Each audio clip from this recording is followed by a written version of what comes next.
I spent my whole life giving love, time, money, myself, until one night, over a table filled with food I bought, I heard something that shattered me forever. This isn't just a story of humiliation, it's a story of awakening. If you've ever felt invisible in your own home, this story is for you. Make sure to subscribe and tell me in the comments where you're watching from. I want to know your story too. I still remember the clink of crystal glasses, the low hum of jazz music floating through the house I paid for, the smell of the roast chicken I had seasoned that morning, slow cooking while I ran errands for a dinner I wasn't even supposed to be part of. But I was there, because Olivia had forgotten to tell me her parents were coming over. Again. And the house needed to look perfect. Again. I should have known better than to stay. I should have known what was coming the moment her mother looked at me with those half-curious, half-condescending eyes and asked, "And you are?" Olivia didn't miss a beat. "Oh," she said, laughing like it was the funniest thing in the world. "That's Margaret, our unofficial maid. Keeps the house running." Everyone laughed. Even Ethan, my son. I just stood there, holding the empty wine bottle I had brought up from the basement. I smiled, politely, as if I didn't feel the floor disappear beneath my feet, as if my heart wasn't crumbling piece by piece. I excused myself, set the bottle on the counter, and walked slowly to my bedroom. They kept laughing behind me. Not one of them, not my own son, bothered to correct her, to say that's my mother, to say anything. That night, I didn't sleep. I sat on the edge of my bed, staring at the door I'd painted myself years ago when we first moved in. I remembered the day I signed those mortgage papers. My name, my credit, my down payment. Ethan had just graduated college. Olivia wasn't even in the picture yet. They had nothing. I gave them everything. And now I was the maid. The next morning I made coffee like I always did. I fed the cat Olivia pretended to like. And when she came downstairs in her yoga outfit, too busy on her phone to even say good morning, I stood there and waited. She looked up eventually. I handed her the keys. All of them. The front door, the back, the garage, the mailbox. "What's this?" she asked, her manicured brow furrowed. I smiled. "Good luck paying the mortgage now." She blinked. "What?" I walked past her, down the hall, past the photos I had framed, the furniture I had chosen, the walls I had painted. I didn't take anything. Just my purse and the coat I'd worn when I brought Ethan home from the hospital. I didn't even say goodbye. I heard Ethan calling my name as I opened the door. I didn't stop. He ran after me barefoot in the driveway, but I kept walking. I didn't slam the door of the car. I closed it gently, calmly, because something inside me had snapped, but not in the way you think. It wasn't rage. It wasn't grief. It was clarity. And that was the most terrifying thing of all, because clarity is quiet. It doesn't scream. It doesn't beg. It just knows. And I knew, for the first time in my life, that I was done. I didn't know exactly where I was going, but I knew where I wasn't staying. The last thing I saw in my rearview mirror was Ethan standing in the driveway, stunned. He had no idea how much he'd just lost, and neither did I, yet. They say you don't realize you were drowning until you finally breathe. That first night in the small apartment left to me by my great-aunt Ruth, it wasn't freedom. Not yet. It was silence, thick, echoing silence that settled over everything like dust. The apartment smelled like time. Old floorboards, yellowed wallpaper, a heater that groaned like it had seen better decades. I dropped my bag on the kitchen table and stood there, unsure if I was supposed to cry or laugh. I did neither. I just stood, staring at the chipped tiles, remembering the home I had just walked away from. But it wasn't a home anymore. Not for me. Over the next few days, I moved like a ghost. I slept on the couch because the bed frame in the bedroom was broken. I ate peanut butter sandwiches and microwaved soup. I didn't call anyone. Not because I had no one, but because no one had called me. Ethan didn't text, didn't email, not a single word. I suppose Olivia had told him not to. Or maybe worse, maybe he just didn't care. I kept thinking about that dinner, about the way they laughed, about the way he laughed. I raised that boy, alone, after my ex-husband left. I gave up my career, my plans, myself. I cleaned motel rooms at night and stocked groceries at dawn just to keep a roof over our heads. And when my parents passed and left me that insurance money, I used it all to buy a house, a home. I never asked for rent, never made him pay a dime. And somehow, in Olivia's version of the world, I had become the help. I started writing at night, Old spiral notebooks, the kind I used to buy for Ethan in middle school. I filled page after page, not for anyone to read, just for me. I wrote things I had never said out loud, about how I used to stand in the kitchen and wait for him to say thank you, about how I'd cry in the garage when they'd go out to dinner and not invite me, about how I pretended to be asleep so I wouldn't hear them mocking my TV shows in the living room I paid for. And then one day, while looking for a light bulb in the upstairs storage closet, I found the old metal trunk Ruth used to keep under her sewing machine. Heavy, rusted. I pried it open, expecting thread and buttons. Instead, I found envelopes, dozens of them, and one in particular that changed everything. It was addressed to me, in Ruth's familiar handwriting, dated nearly 3 decades ago. If you're reading this, it means you've come back, and I'm sorry you had to. My heart pounded as I unfolded the pages. They were yellowed, fragile. Inside were copies of hospital forms, notes, and a single photograph of a newborn wrapped in a hospital blanket, not Ethan. There was a name, Michael Jameson. I read the letter 3 times before it made any sense. Ruth had been a nurse at the hospital where Ethan was born. She said she always had doubts. She'd seen something odd in the nursery the night I gave birth, a last-minute room switch, a confusion with the tags. But by the time she raised the issue, it was too late. The babies had already gone home. She never told me, said she was afraid, said she hoped she was wrong. But then, years later, she found a document buried in her files, a quiet settlement from the hospital to another family. And that's when she knew. Ethan wasn't my son. My hands trembled. I thought I might pass out.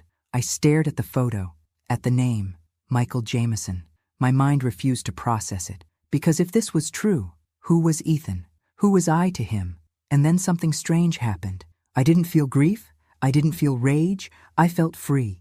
Not because I didn't love Ethan, but because suddenly all those years of pain, of feeling like a stranger in my own life, made sense. Maybe that coldness I always felt from him. Maybe it wasn't imagined. Maybe he always felt like a stranger. And maybe I wasn't crazy after all. I spent the rest of the night reading every paper in that trunk. Ruth had kept it all. DNA reports, affidavits, a small article about the Jameson family, successful, educated, local, and still living in the same town. My real son had been here all along, growing up just a few miles away. I folded the letters back carefully, placed them in a new envelope, and put them in my nightstand drawer. Then I looked at myself in the mirror for a long, long time. I didn't recognize the woman looking back at me, but for the first time in a long time, I wasn't ashamed of her. She was broken, yes, but she was waking up, and the world had no idea what that meant yet. There's a kind of silence that doesn't feel peaceful. It feels punishing. That was the kind of silence I lived in for weeks after reading Aunt Ruth's letter. I didn't know what to do with the information. I carried it inside me like a live wire, dangerous to touch, impossible to ignore. I didn't reach out to Ethan. I didn't go looking for Michael. I just existed.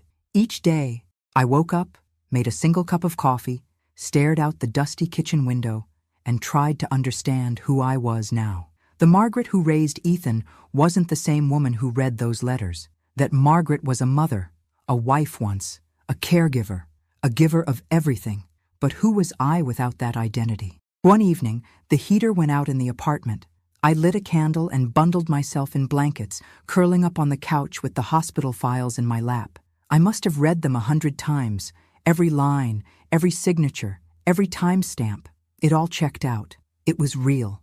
My real son, Michael Jameson, was born on the same night as Ethan, in the same wing, in a hospital that would later settle quietly with another family, hoping the truth would never surface. Ruth had made copies of everything before she passed. She left me the pieces of a truth that had been stolen from me.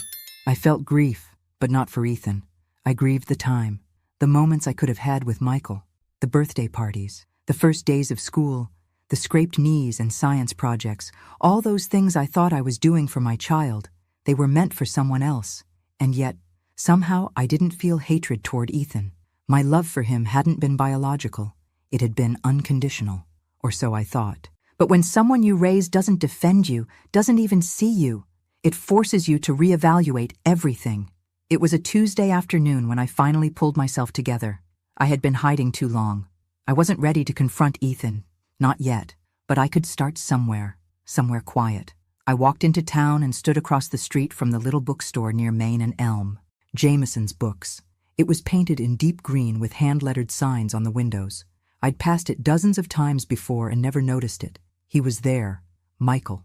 I didn't need to ask. He looked about 30, maybe a little older, clean-cut, reading glasses. He was helping a young woman find a poetry book. His voice was soft, patient.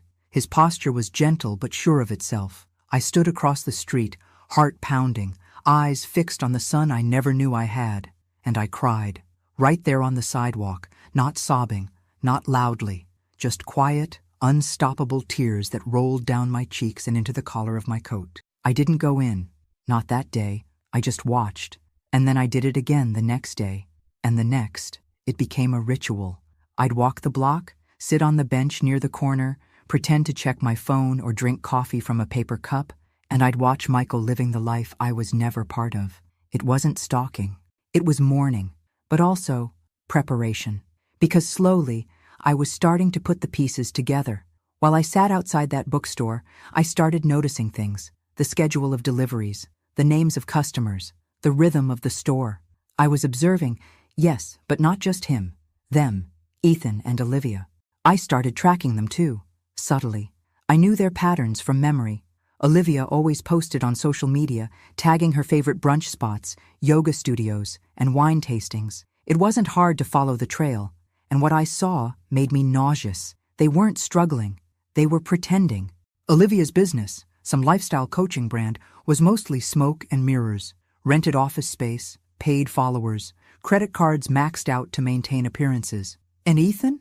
He had quit his job 6 months ago. Olivia called it manifesting a new chapter. I called it delusion. They were building a house of cards, and they had no idea the wind was coming. I didn't tell anyone what I had discovered. Not yet. Instead, I started keeping a second journal. Not like the first, filled with emotions and heartbreak. This one was strategic. Dates, names, business filings, public records. I wasn't just grieving anymore. I was planning. They thought I was gone, invisible, irrelevant, but I was more present than I had ever been. And I was about to remind them exactly who I was. The first time I saw Michael up close, I couldn't speak. It was a rainy Thursday. The bookstore was nearly empty, and he was restocking the biography section, humming under his breath. I had lingered outside too long, and when he turned and looked through the front window, our eyes met. He gave a polite, welcoming smile, nothing more. Just the kind of kindness you offer a stranger. And that's what I was to him, a stranger. My heart clenched. I turned away quickly, pretending to check my phone, but my hands were shaking too hard to fake it convincingly. I walked fast, ducking around the corner, barely making it to the car before the tears came. How do you tell someone that their entire life started with a mistake? How do you look a grown man in the eye and say, "You're not who you think you are, and neither am I"? I went home and pulled out Ruth's letter again, read it 3 more times. She hadn't just discovered the truth, she had investigated it. The name Michael Jameson wasn't a guess, it was confirmed. She had found the settlement papers. The hospital never told me, because I was never meant to know. And the Jamesons? They must have known something. Maybe not the full truth, but enough to accept a quiet payout. But I wasn't here for revenge against them. I wasn't even sure what I was here for. I just wanted to know him, to see if the ache in my chest could be filled by the reality of who he was. So I went back. I started small. I bought a book. Michael rang it up himself. "Good choice," he said with a smile. Hard to find these days. His voice was warm, familiar in a way that made my throat tighten. He handed me the bag, his fingers brushing mine for a second. I nodded. "You own this place?" "Sort of," he said. "My parents helped me get started. They're retired now, so I keep busy here." Of course they helped. Of course he had support. Not like Ethan, who'd had nothing but my blood, sweat, and sacrifice, and who had turned around and offered me up as a joke. Michael had parents, but not me. And Ethan had me, but never wanted what I gave. The universe had scrambled the puzzle and left us all bleeding over the wrong pieces. I started visiting the bookstore every few days, casual. Sometimes I bought a novel, sometimes just browsed. Michael began to recognize me. He'd say, "Back again?" with that easy smile. We made small talk, weather, books, local events. I never told him my name. Not yet. It wasn't time. Meanwhile, back in the shadows of my old life, things were shifting. Ethan sent me one message, a text that said, "Mom, are you okay?" Nothing more. After 3 weeks of silence, that's what I got. I didn't reply. I had nothing left to say. But I started looking deeper into their world. I pulled up the deed to the house. It was still in my name. Olivia had tried to refinance without my permission. Denied. She couldn't afford the mortgage. Ethan had no income. I could have evicted them on the spot, but that would have been too easy. No, I needed them to feel the slow unraveling, the fear, the realization that the foundation they stood on wasn't just fragile, it belonged to someone else entirely. Me. Every night, I wrote. My new journal was meticulous. Every receipt, every conversation, every time Michael mentioned a hobby, a favorite author, a childhood memory, I wrote it down, not to use against him, but to understand the son I never got to raise. And in between the lines, I began to see the truth more clearly than I ever had before. Ethan didn't treat me poorly because he was switched at birth. He treated me poorly because he chose to, because Olivia gave him permission to, because somewhere along the line, he stopped seeing me as someone to respect and started seeing me as someone to dismiss. But Michael, he didn't know me at all, and yet he treated me with more kindness in 5 minutes than Ethan had in 5 years. I wasn't ready to tell him. Not yet, but I was close. And when the time came, I wouldn't just tell him who I was. I would tell him everything, about the hospital, about the switch, about the life that was stolen from us both. But first, I had to finish watching the collapse of the life I had already left behind. Because once the final piece fell, I wouldn't be looking back. I never planned to become a shadow in my own story. But sometimes the only way to see people clearly is to step out of the light. After that day in the bookstore, things shifted inside me. Not suddenly, but like a slow sunrise creeping across a frozen field. Quiet, inescapable. I didn't rush anything. I wasn't just trying to reconnect with a son I never knew. I was trying to reclaim myself. I began walking a little taller, speaking a little stronger. I bought a second-hand laptop and began typing my notes into files. Evidence, timelines, names. This wasn't a diary anymore. It was strategy, survival. And one thing became crystal clear. Ethan and Olivia's world was held together by duct tape and lies. The house they lived in, my house, was still under my name. Olivia's lifestyle business, Olivia Ascends, was a fabricated empire. Fake clients, fake testimonials. She'd built a brand on buzzwords and filters, selling personal growth advice while driving a leased luxury car she couldn't afford. I found the LLC paperwork online. I checked tax records. I looked up business reviews. Every post she made was curated. Every event they attended was a photo op. And behind it all was debt. So much debt. Maxed out cards. A defaulted private loan. Ethan's student debt, still unpaid. They were suffocating under a mountain of bills, but too proud to say a word, or maybe too arrogant. That's when I knew. If I pulled just one string, everything would fall. But I didn't. Not yet, because I had one more step to take first. Michael.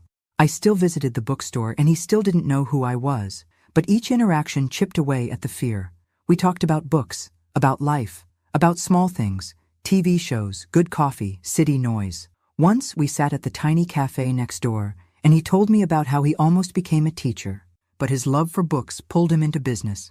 "You remind me of someone," he said once, sipping his tea. "Someone I can't place." I smiled. "Maybe a librarian?"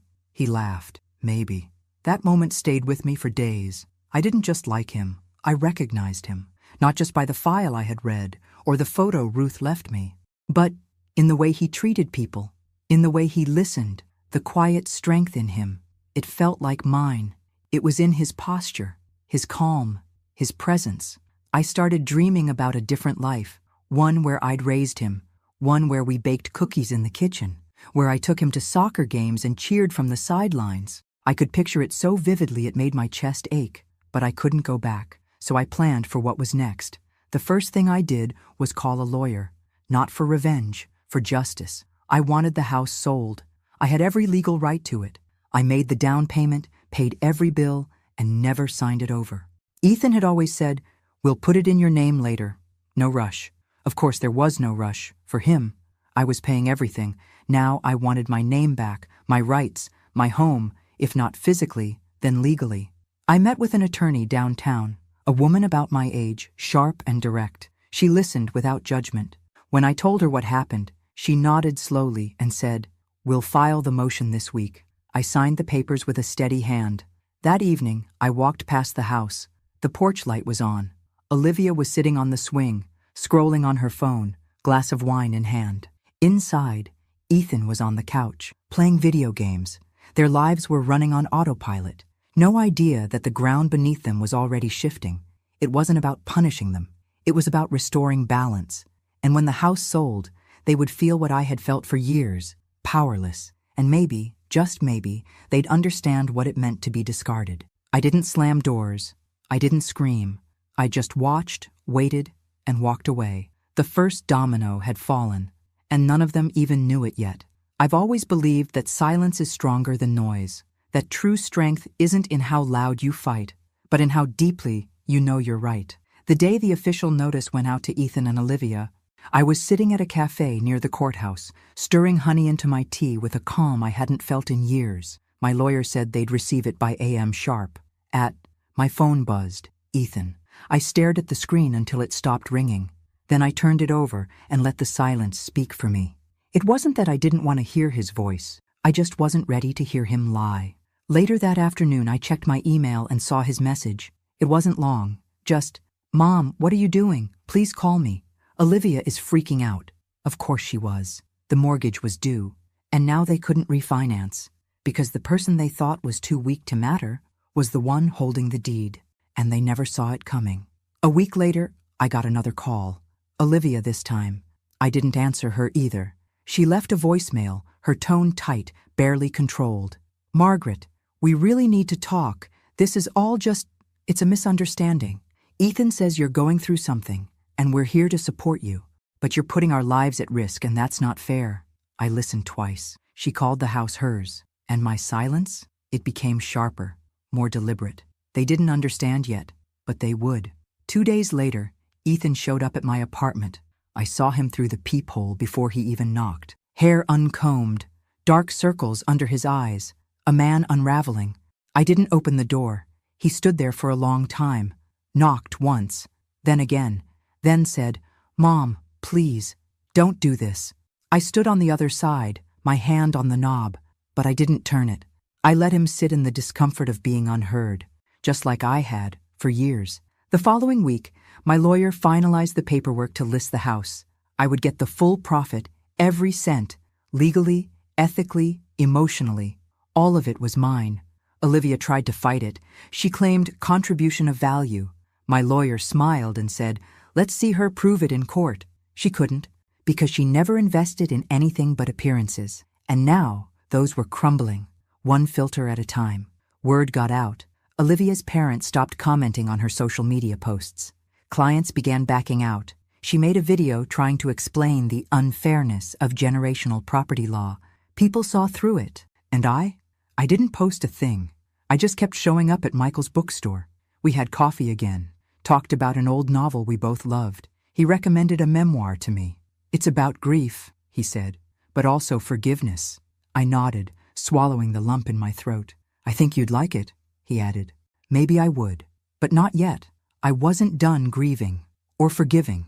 At home, I began boxing up old photos, pictures of Ethan as a baby, school portraits, birthday parties where I did all the work and none of the credit. I didn't throw them out, but I put them away, because the woman who had spent her life giving everything was gone. And the woman who took her place, she wasn't angry. She was awake. The papers were signed. The house was going on the market. And somewhere inside that green bookstore across town, my real son laughed at something a customer said, completely unaware that his life was about to change too, but in the best way. Because not all losses are tragedies. Some of them are beginnings in disguise. I always thought masks were something people wore at costume parties, but Olivia wore hers like a second skin, flawless, smiling, unshakable. The kind of woman who always knew how to pose for a photo, how to angle her voice just right in public. But the thing about masks, eventually, they crack, and I was about to shatter hers completely. The idea came to me one morning while browsing the local business directory. I had already gathered enough personal dirt, credit problems, fraudulent Instagram partnerships, late mortgage payments. But I wanted more than rumors. I wanted facts. Something concrete, something they couldn't spin. So I hired a local business consultant, a man named Darren, quiet, professional, discreet. I told him I needed a full audit of a business, nothing illegal, just a private deep dive into its structure. I gave him Olivia's company name, Olivia Ascends LLC. He got to work. A week later, he delivered everything in a neat folder. And what he found, even I wasn't prepared for. Olivia's entire business model was a lie. No tax filings for the last 2 quarters. Several invoices forged to look like they came from real clients, but the clients didn't exist. Photo shoots staged at rented properties she claimed were home makeovers. Her so-called partnerships were just affiliate links with inflated metrics. She wasn't just pretending to be successful. She was deceiving everyone. I asked Darren, would this hold up under scrutiny? He looked at me and said, if this goes public, she's finished, financially, professionally. And that's when I made a decision. I printed everything. Then I found the address of Olivia's parents, the same people who once laughed in my home, clinking wine glasses while their daughter humiliated me in my own kitchen. I mailed them the file, anonymously. No letter, no signature. Just a simple note on top that read, everything you think you know is a performance. 2 days later, the first cracks appeared. Olivia's Instagram went quiet. No stories, no curated morning routines. Her newest post, an inspirational quote about being misunderstood, was flooded with strange comments. Then, like dominoes, her world began to collapse. Her website went offline for maintenance. Her last planned workshop was canceled due to unforeseen circumstances. And then, I heard the cherry on top from an old neighbor who still followed her. Olivia's mother was seen leaving her house in a rage, shouting on the phone, face red, purse swinging wildly. Whatever happened behind those closed doors, it wasn't filtered, and it wasn't pretty. Ethan called me again that night. I didn't answer. He left another voicemail. Mom, I don't know what's happening. Olivia's parents aren't speaking to us. Someone sent them stuff, documents. They think we forged them. Did you do this? I didn't reply. He was finally seeing her for who she really was, and himself too. He had spent years defending a woman who destroyed everything in her path, starting with me. Let him feel it. Let him sit in it. That night, I walked to the bookstore again. Michael was closing up. He waved when he saw me. Back again? He said, unlocking the door to let me in. You should just work here at this point. I smiled. Maybe I should. We sat on the floor, surrounded by stacked paperbacks. He was cataloging a new shipment. I helped without being asked. Why do you come here? He asked, not unkindly. The question caught me off guard. I looked at him. Really looked at him. He had my eyes. I hadn't noticed before. I like the way it feels in here, I said. Like, nothing's pretending to be something it's not. He tilted his head, considering me. Me too. We worked in silence after that. No small talk, no more questions. But in that quiet, something settled between us. Not truth, not yet, but something close. A thread connecting us. And for the first time, I didn't feel like a ghost in someone else's life. I felt seen. And the woman who once stood invisible in her own kitchen? She was gone. In her place stood someone they never expected. Someone they never should have underestimated. I used to think heartbreak came in one big blow, like a car crash or a door slamming shut. But it's not like that. Not always. Sometimes it comes slowly, like water leaking through a roof, drip by drip, until one day the whole ceiling collapses. And Ethan? He was finally standing under the flood. The news had reached him by then. The house was officially listed. The mask Olivia wore had crumbled, her business exposed, her reputation unraveling. And with nowhere else to point the blame, Ethan did what he always did. He came running to me. I heard the knock before I saw him. It was a quiet afternoon. I was just finishing a cup of tea when the sound echoed through the apartment. 3 soft raps, hesitant, like the knock of someone who didn't know if he'd be welcomed or slammed. I opened the door slowly. He looked like he hadn't slept in days. Unshaven, thinner than I remembered, shirt wrinkled like he pulled it off the floor. "Mom," he said, voice cracked. "Can I come in?" I didn't answer, just stepped aside. He walked in and stood in the middle of the room like he didn't know what to do with his body. For a long time, neither of us spoke. Finally, he broke. "Why are you doing this?" he asked. To us? I almost laughed. Us, as if there had been an us in years. I sat down in the armchair across from him, calm, composed. I'm not doing anything to you, Ethan. I'm doing something for me. His jaw clenched. You're selling the house. My house. I grew up there. And you gave it away, I said, my voice low. You let your wife turn me into your maid. You watched it happen. You laughed. You never even apologized. He didn't deny it, just looked at the floor. I thought you were just being dramatic, he mumbled. I didn't know it hurt you like that. I stared at him. That's the problem. Ethan, you never bothered to know what hurt me. You just assumed I'd always be there, cleaning up after you, paying your bills, nodding along while you let that woman chip away at who I was. He flinched. Olivia's not who I thought she was. That's not news to me. He finally looked up at me. His eyes were glassy now. I lost everything. I didn't blink. No, you gave it away. Silence stretched between us. I miss you, he whispered. I sat up straighter. I raised you, I said, fed you, clothed you, sacrificed for you, and you let me be humiliated in the house I bought. His lip trembled. I thought she was helping me. I thought we were building something. You built a lie, I said, and now it's falling apart. He stood then, pacing the room. So that's it? You just walk away? I got up, walked over to the drawer by the kitchen, and pulled out the envelope Ruth left me. I held it in my hands. I'm going to tell you something now, I said, and I need you to listen. Really listen. He nodded, confused. I handed him the envelope. These are your birth records. Read them. He sat, opened it slowly. His brow furrowed, then fell. He read the letter, the hospital files, the DNA test Ruth had quietly ordered after all those years. He looked up at me, eyes wide. This can't be real. It is. You're saying I'm not your son? I'm saying you weren't born to me, but I raised you as if you were. I gave you every piece of me, even when you didn't want it. He went pale. So who's your real son? I didn't answer. He sat there, shell-shocked, mouth open, pages trembling in his hands. I don't know who I am anymore, he whispered. Now you know how I felt, I said. For years. He didn't cry. Not really. But something in him broke, and I saw it happen. Not with anger, not with satisfaction, just peace. Because I finally said what needed to be said. I walked him to the door. He turned, eyes pleading. Can we fix this? I met his gaze. I don't know, I said, but it's not my job to try anymore. And I closed the door gently behind him. Not with spite, but with finality. Because for the first time in my life, I wasn't the one holding it open. It took me 3 days to decide how I was going to do it. I practiced the conversation in front of the mirror, in my car, even in line at the grocery store with my hand clutched around a basket of oranges, whispering lines I could barely finish. I'm your mother. There was a mistake. You've lived a life that wasn't meant to be yours, and so have I. But nothing sounded right. Because how do you drop a truth like that into someone's life and expect them to survive the impact? Still, I had to try. Michael was in the bookstore, like always. The light inside fell through the windows in golden beams, softening the shelves and scattering shadows across the hardwood floor. It felt like a sacred space, a place where truth belonged. When he looked up and smiled, I almost turned around and walked away.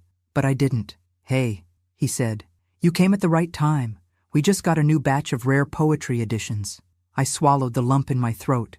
Actually, I said, I came to talk. He studied me for a second, sensing something in my voice. Sure, come on back. He led me through a side door to a tiny break room, a kettle on the counter, a mismatched couch, a chipped table.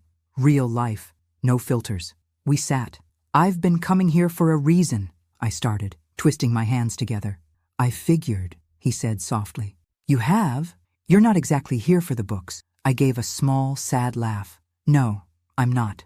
Then I took out the envelope, Ruth's letter, the birth records, the DNA proof, and set it on the table between us. What's this? He asked, cautious. Something that's going to change everything. He looked at me, waiting. 30-some years ago, I said, my voice breaking. There was a mistake at the hospital. 2 babies, switched at birth. His eyebrows drew in, confusion blooming across his face. My son, I said, was given to another family. He went very still, and theirs was given to me. He didn't say anything for a long moment. I raised him, I continued, loved him with everything I had, but he He didn't love me back. Not really.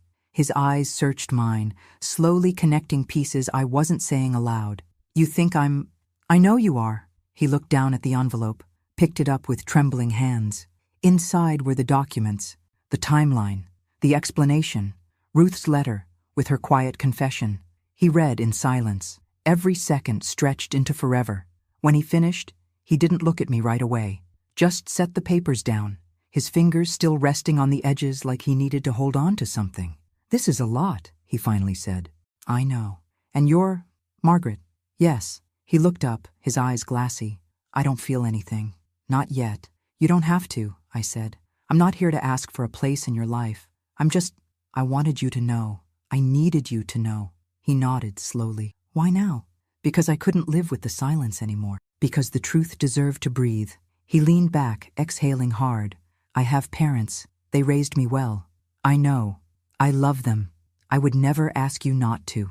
We sat in that tiny room, surrounded by books and the scent of old paper and peppermint tea, and I felt something I hadn't in years. Relief. Not joy, not closure, but the freedom of no longer carrying something so heavy alone. He stood after a while, pacing slowly. I don't know what to do with this, he said honestly. I don't either. But I don't hate you. Tears filled my eyes. That's more than I expected. He turned to face me again. You didn't have to come, but you did.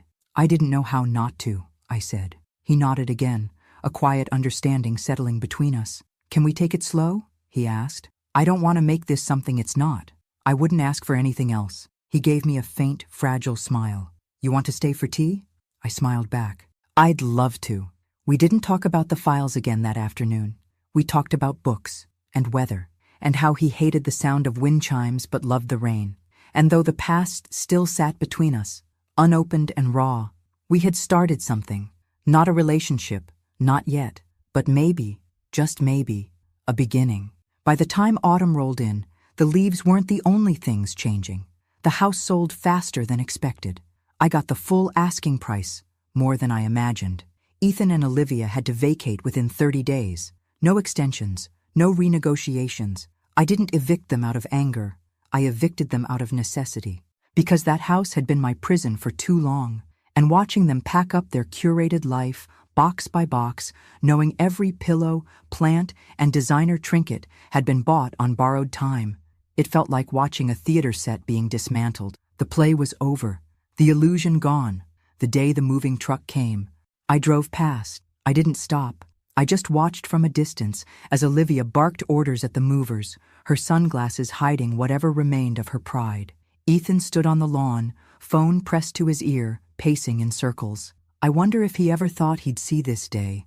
I wonder if he knew I would be the one to bring it. Their fall wasn't dramatic. There were no screaming matches, no scandals on the local news. But it was complete. Olivia's parents pulled their financial support. Her business lost every major sponsorship.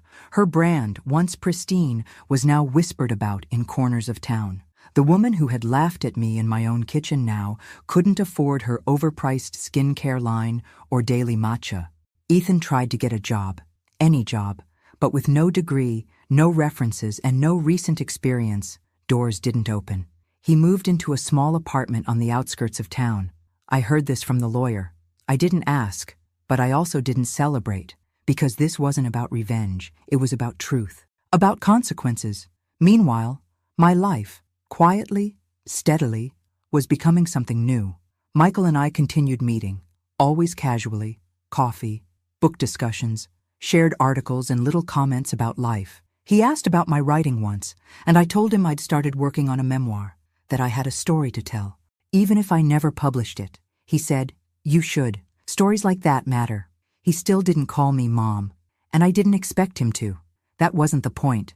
We were building something not out of obligation, but out of choice, and that made all the difference. One afternoon, we walked through the farmer's market together. He picked up a jar of apple butter and laughed. My mom used to make this, every fall. Something about the way he said my mom. It didn't sting. It felt, okay, natural, right, because he had a mom, and I had a son who didn't see me until it was too late. Some nights, I sat alone with my tea, wondering if Ethan was sleeping on a mattress or a floor, if Olivia still wore her silk robes, if they looked at each other now and saw all the things they'd ignored before. I didn't miss them. I missed the idea of what we were supposed to be. But grief like that, it's a shadow. It fades, little by little. And pride? That grows, especially when you learn to love yourself more than you loved their approval. I walked through my old neighborhood one last time before the sale closed. Not to haunt it, just to say goodbye. I passed the school Ethan used to attend, the park where I pushed him on swings, the grocery store where I'd count coupons to afford his favorite cereal, and I let it all go, because I had given everything I had to a family that never gave back. And now, I was giving to someone who might never call me mom, but still looked at me with kindness, with curiosity, with respect. Sometimes you don't need redemption, you just need peace, and I was finally starting to feel it. It was early November when I got the text from Ethan. Just one line. Can we meet? Just once. I stared at it for a long time. It had been weeks since I'd last seen him. Weeks of silence, of distance that felt heavier than any argument we could have had. But something about the tone. It wasn't angry or desperate or accusing. It sounded like surrender. We met at a small park on the edge of town, the kind with rusted benches and a trail that looped around a dried-up pond. I picked the spot because it was neutral. No memories, no ghosts. He was already there when I arrived, sitting on a bench with his hands clasped between his knees. He looked up, and for a moment, he reminded me of the boy he used to be, awkward, unsure, waiting for direction. I sat down beside him, careful not to sit too close. He cleared his throat. I'm not here to ask for anything, he said. I nodded, saying nothing. I wanted to understand. I reached into my bag and pulled out the manila envelope. Again, the one with Ruth's letter, the documents, the DNA results. I handed it to him without a word. He didn't open it, just held it in his lap, like he'd already read it 1,000 times. I did a test of my own, he said. After you told me. Same result. I nodded again. I spent weeks trying to figure out what to do with it, he continued. And I kept thinking, if I wasn't your son, then what was I? I looked at him then, really looked, and I said softly, you were my child, but I treated you like, I know how you treated me. He winced. I'm not asking for forgiveness, he said quickly. I don't deserve it. You don't, I said plainly. But that doesn't mean I hate you. He turned toward me, eyes wet. Then what does it mean? It means I finally love myself more than I love the idea of you. The silence that followed was thick with meaning. He bowed his head. I thought I was protecting Olivia, standing by her, but I was just hiding behind her, wasn't I? You let her rewrite the story, and you handed her the pen. He nodded slowly. I wish I could undo it. You can't. We sat like that for a while, two people who had shared a life built on a lie, unraveling it in the cold November air. Then he said something I didn't expect. I hope he's good to you. I looked at him, startled. Michael, he clarified. Your son. A breath caught in my throat. He's kind, I said. Gentle. He smiled faintly. I guess some of that came from you then. We both laughed, tired, soft, not joyful, but not bitter either. I don't want to be in your life if it hurts you, he said finally. But if there's ever a place for me, just a corner of it. He didn't finish the sentence. He didn't need to. I stood and looked out at the pond, leaves scattered like ashes across the surface. I'll think about it, I said. He nodded. That's more than I hoped for. As I turned to leave, I placed my hand on his shoulder for just a second. And that was it. The final moment. Not closure, but understanding. And that, I realized, was enough, because I didn't need to fix him anymore. I didn't need to be fixed either. I just needed to be free. And I was.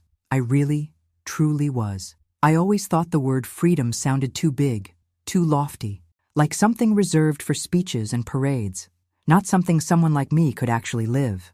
But when I turned the key on the front door of Michael's bookstore that morning, I finally understood what it meant. He had called me the night before, said he had something to show me. His voice was casual, but there was a weight to it, something simmering beneath the surface. I walked in and saw him standing by the back wall, where a new wooden sign had been hung above an arched doorway. The sign read, "The Next Chapter." I smiled. "What's this?" He handed me a single brass key. Small, simple, polished. "It's a new section I'm opening. Cozy reading space, coffee corner, community talks. I wanted it to feel like more than just a store. I wanted it to feel like belonging." I turned the key over in my hand. And you want me to open it? He looked at me, serious now. I want you to have it. I stared at him. He continued, his voice soft. You gave someone your whole life. They treated you like furniture, like background. But I see you. I don't need you to prove anything to me. You've done enough. Tears welled in my eyes. I blinked them back. You don't have to do this, I whispered. I know, he said. But I want to. I walked toward the door under the sign and slid the key into the lock. It turned smoothly. Inside, warm light filtered through tall windows. Shelves lined the walls, already half-stocked with classics and memoirs. A rug in the center, a worn armchair, a small table with a tea set. It felt like a room from a dream I'd forgotten I had. I turned around, completely undone. Michael, he smiled, consider it yours, for however long you want it. I walked into the center of the room and stood still, breathing it in. The scent of new wood, paper, and possibility. That night, I sat in the apartment one last time, the old notebook on my lap, the last page still blank. I wrote, I was a woman who gave until I vanished. Then I became the woman who took it all back, not with rage, not with fire, but with silence, with truth, and with the kind of strength they never saw coming. The next day, I finalized the donation, A portion of the house sale went straight to a foundation that supports women starting over, those dismissed, discarded, underestimated, just like I was. They called to thank me, but I didn't need thanks, because every time I stepped into that bookstore, into the next chapter, I remembered who I was now. Not Ethan's mother, not Olivia's maid, Margaret Walker, woman, survivor, author of her own ending. I never needed permission to start again, just a key. And now, I had it in my hand, and this time, it didn't open someone else's door. It opened mine. Thanks for listening.